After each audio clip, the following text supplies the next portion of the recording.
ஆண்டவர் இயேசு கிறிஸ்துவின் பரிசுத்த நாமத்திலே மீண்டும் இந்த ஆசிர் அருள்வாக்கு வழியாக உங்கள் அனைவரையும் சந்திப்பதில் பெரும் மகிழ்ச்சி அடைகின்றோம். கனடா கத்தோலிக்க புதுவாழ்வு நற்செய்தி குழுவினர் மலர்ந்திருக்கிற இந்த ஆகஸ்ட் மாதத்திலே ஆண்டவர் தாமே உங்களை உங்கள் குடும்பத்தில் உள்ள எல்லோரையும் நிறைவாக ஆசீர்வதிப்பாராக.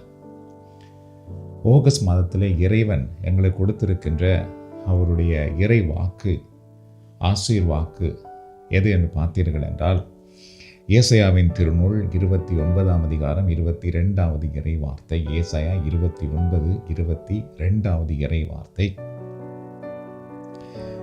இனி யாக்கோபு மானக்கேடு அடைவதில்லை, அவன் முகம் இனி வெளிரி போவதும் இல்லை. யாக்கோபு இனி மானக்கேடு அடைவதில்லை, அவன் முகம் இனி வெளிரி போவதும் இல்லை என்று ஆண்டவர் ஆசீர்வாக்கு கொடுக்கின்றார். அதுதான் இந்த மாதத்திலே ஆண்டவர் உங்களுக்கும் கொடுக்கின்றார். இன்றைக்கு உங்கள் வாழ்க்கையிலே நீங்கள் பலவிதமான துன்பம், வேதனை, சோதனைகளினாலே சூழப்பட்டு, இதில் சொல்லப்பட்டிருப்பது போல நீங்கள் மானக்கேடு அடைந்த நிலையிலே உங்கள் முகம் வெளிரி போய் அவமானம் அடைந்த நிலையிலே இருக்கலாம். ஆனால் இன்றைக்கு ஆண்டவர் கொடுக்கின்ற இந்த ஆசிர் அருள்வாக்கு வழியாக ஆண்டவர் உங்களே உங்கள் குடும்பத்தை மீட்டெடுத்து உயர்த்தி வாழ வைக்கின்றவராக இருக்கின்றார். ஒரு முறை ஒரு தாமரை மரம் குளத்துக்குள்ளே நின்று வேதனைப்பட்டு ஆண்டவரை பார்த்து குற்றம் சாட்டுகிறது. கடவுளே, இந்த குளத்துக்கு அருகிலே எவ்வளவு அழகான மரங்கள் அழகாக பூத்து நிற்கும் பொழுது என்னை மட்டும் எதற்காக நீர் குளத்துக்குள்ளே நிற்கின்ற ஒரு மரமாக படைத்திருக்கின்றீர்? அது எனக்கு மிகவும் அவமானமாக இருக்கின்றது, ஒரு வெட்கமாக இருக்கின்றது. எவ்வளவு மக்கள் இந்த குளத்துக்கு அருகிலே வந்து வெளியில் நிற்கிற மரங்கள் எல்லாம் பார்த்து நின்று படம் எடுக்கின்றார்கள். ஆனால் நானோ தனித்து போய் இந்த குளத்துக்குள்ளே அவமானமாய் நிற்கின்றேனே என்று கடவுளை பார்த்து அது முறுமுறுத்தது. சில நாட்கள் கழிந்த பின்பு அந்த தாமரை மரமும் வளர்ந்து பூத்து அழகாக நின்றது.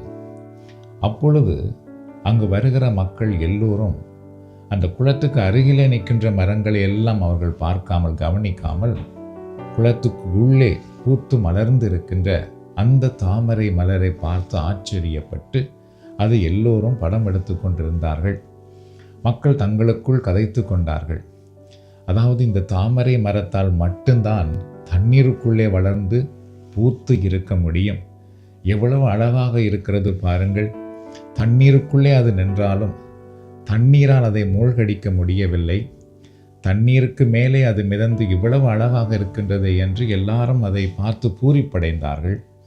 அப்பொழுது அந்த தாமரை மரம் தனக்குள்ளே எண்ணிக்கொண்டது, நான் கடவுள் மேலே அறியாமல் கோபப்பட்டு விட்டேன்.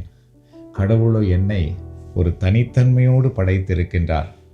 இது எல்லா மரங்களுக்கும் கிடைத்த ஒன்று அல்ல, இது எனக்கு மட்டும் இறைவனால் கொடுக்கப்பட்ட ஒன்று. என்னையும் இன்றைக்கு எத்தனையோ பேர் பார்த்து ரசிக்கின்றார்கள், என்னையும் படம் எடுக்கின்றார்களே என்று தனக்குள் அது சந்தோஷப்பட்டு இறைவனுக்கு நன்றி கூறியதாம். அதுபோலதான் அன்பு சகோதர சகோதரிகளே, நாம் எல்லோருடைய வாழ்க்கையிலும் பல நேரத்திலே அவமானத்தை, துன்பத்தை, கஷ்டத்தை நாம் சந்திக்கின்றோம். அந்த நேரத்திலே இது எனக்கு மட்டும்தான் வந்திருக்கின்றது, எங்கள் குடும்பத்துக்கு மட்டும்தான் இது வந்திருக்கின்றது, ஏன் எங்களுக்கு மட்டும் மாறி மாறி இவ்வளவு பிரச்சனை வந்து கொண்டிருக்கின்றது, ஏன் நாங்கள் மட்டும் மற்றவர்களைப் போல் இல்லாமல் எப்பொழுதும் வேதனையோடு இருக்கின்றோம், கஷ்டத்தோடு இருக்கின்றோம் என்று நமக்குள்ளே நாம் வேதனைப்படுகின்றோம். சில நேரத்திலே அந்த தாமரை மரத்தை போல ஆண்டவரை பார்த்து முறுமுறுக்கவும் செய்கின்றோம். ஆனால் கடவுள் எங்கள் எல்லோரையும் பார்த்தீர்கள் என்றால் அவருடைய அன்பு பிள்ளைகளாக படைத்திருக்கின்றார். ஒவ்வொருவருக்கும் ஆண்டவர் தனித்துவமான ஒரு ஆசீர்வாதத்தை தந்திருக்கின்றார். உங்களுக்கும் கடவுள் ஒரு தனித்துவமான ஆசீர்வாதத்தை கொடுத்திருக்கின்றார். அது எல்லாருக்கும் கிடைப்பது போல அல்ல, அது உங்களுக்கு உரியது. ஆகவே அன்பு சகோதர சகோதரிகளே, மலர்ந்திருக்கிற இந்த ஆகஸ்ட் மாதத்திலே கடவுள் உங்களுக்கென்று வைத்திருக்கின்ற அந்த ஆசீர்வாதத்துக்காக நன்றி கூறுங்கள். இப்பொழுது நீங்கள் சந்தித்து கொண்டிருக்கிற சூழ்நிலைகள், இப்பொழுது நீங்கள் சந்தித்து கொண்டிருக்கிற அவமானம், பிரச்சனைகள் உங்கள் வாழ்க்கை அல்ல, அது உங்கள் வாழ்க்கையின் முடிவும் அல்ல. இதன் வழியாக தான் ஆண்டவர் நீங்கள் பூத்து மலரும்படி, மகிழ்ச்சியாக இருக்கும்படி, எல்லோரும் ஆண்டவருடைய ஆசீர்வாதத்தை உங்கள் வாழ்க்கையிலும் உங்கள் வழியாகவும் காணும்படி கடவுள் அருள் செய்கின்றவராக இருக்கின்றார். நாம் பார்த்த அந்த இறைவாக்கிலே பாருங்கள், கடவுள் என்ன கூறுகிறார்? இனி யாக்கோபு மானக்கேடு அடைவதில்லை என்று கூறுகின்றார். ஏன் மானக்கேடு அடைவதில்லை என்று கூறுகிறார் என்றால், யாக்கோபு என்றால் இஸ்ராயேல் மக்களை குறிக்கின்றது. அவர்கள் பார்த்தீர்கள் என்றால் தங்களுடைய வாழ்க்கையிலே சிறையிருப்பை அவர்கள் அடைந்தார்கள். பிற மக்களால் அவர்கள் சிறைபிடிக்கப்பட்டார்கள். பலவிதமான துன்பங்களை அவர்கள் அனுபவித்தார்கள். பல சுமைகளை அவர்கள் அனுபவித்தார்கள். பலவிதமான வருத்தங்களை அவர்கள் சந்தித்தார்கள். ஆகவே அவர்கள் வேதனை பற்றி மனம் உடைந்து கலங்கி போய் இருக்கும் பொழுதுதான் ஆண்டவர் மீண்டும் அவர்களுக்கு மறுவாழ்வு கொடுக்கின்றார். அவர்களை எண்ணி பார்க்கின்றார். அப்பொழுது கடவுள் சொல்லுகின்றார், யாக்கோபு இனி மானக்கேடு அடைவதில்லை என்று சொன்னார். அதுபோல் அன்பு சகோதர சகோதரிகளே, உங்களுடைய வாழ்க்கையில் கூட நீங்கள் பல துன்பங்களை, பல பிரச்சனைகளை, பல போராட்டங்களை நீங்கள் சந்தித்து கொண்டிருக்கலாம். அல்லது பிரச்சனைகளுக்குள்ளேயே நீங்கள் சிறைப்பட்டு போயிருக்கலாம். பல சுமைகளுக்குள்ளே நீங்கள் சிறைப்பட்டு போயிருக்கலாம். கடவுள் அதிலிருந்து உங்களை விடுதலையாக்கி இனி நீங்கள் அவமானம் அடைவதில்லை என்று கூறி ஆசீர்வதிக்கின்றவராக இருக்கின்றார். அதுக்கு பின்பு அந்த இறைவார்த்தை என்ன சொல்கிறது பாருங்கள், யாக்கோபின் முகம் இனி வெளிரி போவதில்லை அப்படி என்று சொன்னார். ஏன் அவ்வாறு கூறுகிறார் என்றால், இஸ்ராயேல் மக்கள் சிறைப்பட்டு துன்பங்கள் வேதனைகளை சந்தித்த பொழுது அவர்களுடைய முகம் வாடி போயிருந்தது. அவருடைய உள்ளத்தில் எந்த விதமான மகிழ்ச்சியும் இல்லாமல் போயிருந்தது. அவர்கள் ஒரு வெறுமைக்குள் இருந்தார்கள், ஒரு இருளுக்குள் இருந்தார்கள். அதனாலே அவருடைய முகத்தில் இருக்க வேண்டிய பிரகாசம் இல்லாமல் போய் வெளிரி போய் ஒரு துன்பம் தான் அவர்களுக்கு அடையாளமாக தெரிந்தது. இந்த சூழ்நிலையில் தான் ஆண்டவர் சொல்லுகின்றார், இனி உங்களுடைய முகம் வெளிரி போகாது.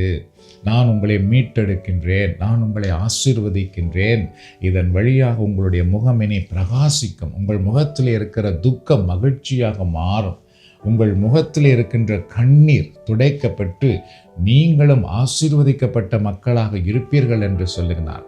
அதுபோலவே ஆசீர்வதித்தார். அதுக்கு பின்பு பார்த்துக்கொண்டால் அவருடைய பிள்ளைகளை, தலைமுறையை கடவுள் ஆசீர்வதிக்கின்றார். அதுபோல தான் அன்பு சகோதர சகோதரிகளே, இன்றைக்கு உங்கள் வாழ்க்கையிலே நீங்கள் கூட, உங்களுடைய முகம் கூட வெளிரி போயிருக்கலாம்.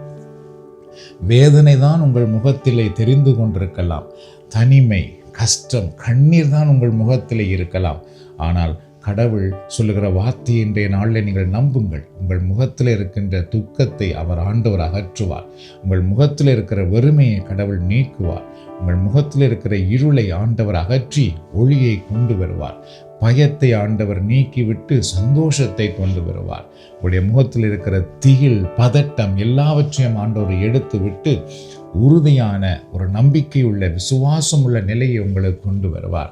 ஆண்டவர் மலர்ந்திருக்கிற இந்த ஆகஸ்ட் மாதத்திலே நிறைவாக உங்களையும் உங்கள் குடும்பத்தில் உள்ளவர்களையும் ஆசீர்வதித்து, ஆண்டவருடைய ஆசீர்வாதத்தினால் நீங்கள் இனி வெட்கப்படாமலும் உங்களுடைய முகம் இனி வெளிரி போகாமலும் நீங்கள் எப்பொழுதும் தலைநிமிர்ந்து நிற்கவும் மகிழ்ச்சியாக இருக்கவும் ஆசீர்வதிப்பாராக.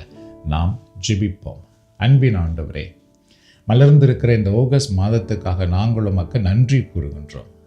இது இந்த நேரத்திலே ஆண்டவருடைய அருள் இதில் இணைந்திருக்கிற ஒவ்வொருவர் மேலும் வந்து தங்குவதாக. இரக்கமுள்ள ஆண்டவரே, சென்ற மாதம் முழுவதும் எங்கள் எல்லோரையுமே பாதுகாத்து வழிநடத்தி வந்தமைக்காக நாங்கள் உமக்கு நன்றி கூறுகின்றோம். அதுபோல இந்த புதிய ஆகஸ்ட் மாதத்துக்குள்ளே எங்கள் எல்லோரையும் நீர் கரம் பிடித்து அழைத்து கொண்டு வந்திருக்கின்றீர். நன்றி ஆண்டவரே. இதோ இந்த நேரத்தில் ஆண்டவருடைய அருக்கரம் இதில் இணைந்திருக்கிற எல்லாரையும் நிறைவாக ஆசீர்வதிக்கட்டும். இந்த தியானத்தை கேட்ட ஒவ்வொருவருடைய வாழ்க்கையிலும் இந்த ஆசீர் அருள்வாக்கு நிறைவேறுவதை இவர்கள் காண்பார்களாக.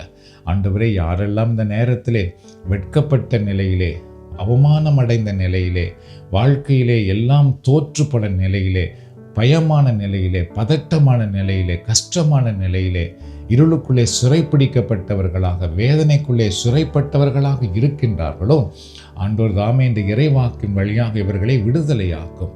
இந்த இறை வார்த்தை இவர்களுக்கு வாழ்வழிக்கட்டும். ஆண்டவரே, என்னுடைய வார்த்தை உங்களுக்கு வாழ்வழிக்கும் என்று வாக்களித்தீரே, அதுபோல இந்த அருள் வாக்கு வழியாக இந்த மாதத்திலே யாரெல்லாம் வெட்கப்பட்ட நிலையில் இருக்கிறார்களோ, அவமானம் அடைந்த நிலையில் இருக்கின்றார்களோ, அவருடைய நிலைகள் இயேசுவின் நாமத்தில் மாற்றப்படுவதாக. இவர்களுடைய அவமானத்துக்கு பதிலாக பல மடங்கு இவர்கள் உம்முடைய ஆசீர்வாதத்தை காணும்படி ஆண்டவர் அருள் கூறும். இவர்களுடைய வெட்கத்துக்கு பதிலாக நீர் இவர்களுக்கு உயர்வை, மகிழ்ச்சியை, ஆனந்தத்தை தந்து ஆசீர்வதிப்பீராக.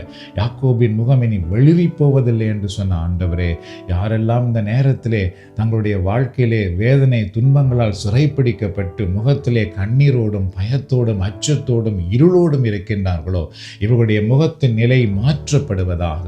இவர்களுடைய முகத்திலே மகிழ்ச்சியும் சந்தோஷம் வரும்படியாக உம்முடைய ஆசீர்வாதம் இந்த நேரத்தில் இவர்கள் மேல் இறங்கி வரும்படி நான் மன்றாடுகின்றேன்.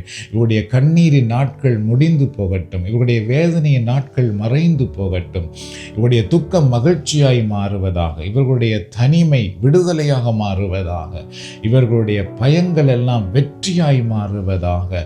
ஆண்டவருடைய அருக்கரம் இந்த நேரத்தில் ஆசீர்வதிக்கட்டும். ஆண்டவரே, உம்முடைய அருள் மழை இவர்கள் மேல் இறங்கி வருவதாக. உம்முடைய ஆசீர்வாத மழை இந்த நேரத்தில் இவர்கள் மேல் இறங்கி வருவதாக. ஆண்டவரே, அன்றைக்கு இஸ்ராயேல் மக்களை நினைவு கூர்ந்தது போல இந்த நேரத்தில் இந்த தியானத்தை கேட்டுக்கொண்டிருக்கிற இவர்களையும் நீ நினைவு கூர்ந்தருளும். இவருடைய குடும்பத்தினை நினைவு கூர்ந்தருளும். இஸ்ராயேல் மக்களுடைய தலைமுறை ஆசீர்வதித்த கடவுளே, இதுபோல இந்த நேரத்தில் இதை இணைந்திருக்கிற இவர்களுடைய பிள்ளைகளையும் இவருடைய தலைமுறையையும் நீ நினைவு கூர்ந்து ஆசீர்வதிப்பீராக.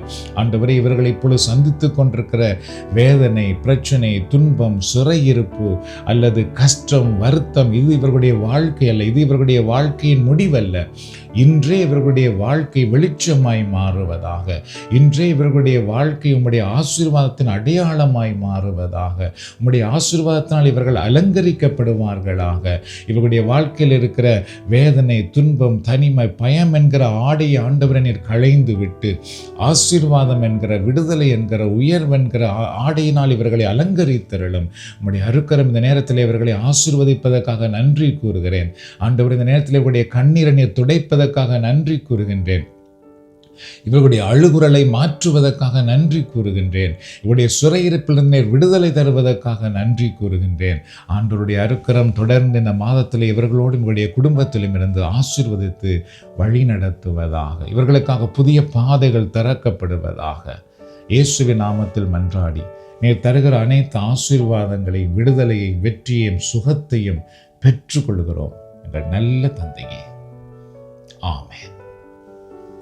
ஆண்டவராக இயேசு கிறிஸ்துவின் அருளும் கடவுளின் அன்பும் பரிசுத்த ஆவியின் ஐக்கியமும் நம் அனைவரோடும் நம்முடைய குடும்பத்திலும் எப்பொழுதும் இருப்பதாக. பிதாசுதன் பரிசுத்த ஆவியின் பெயராலே ஆமென். அன்பு சகோதர சகோதரிகளே, இந்த தியானம் உங்களுக்கு ஆசீர்வாதமாக இருந்தால் உங்கள் நண்பர்களோடும் உங்கள் உறவினர்களோடும் பகிர்ந்து கொள்ளுங்கள். அதன் வழியாக அவர்களும் இறை ஆசிரை பெற்றுக்கொள்ளுகின்றார்கள். ஆண்டவர் தொடர்ந்தும் உங்களோடும் உங்கள் குடும்பத்திலும் இருந்து வழி நடத்துவாராக. God bless you.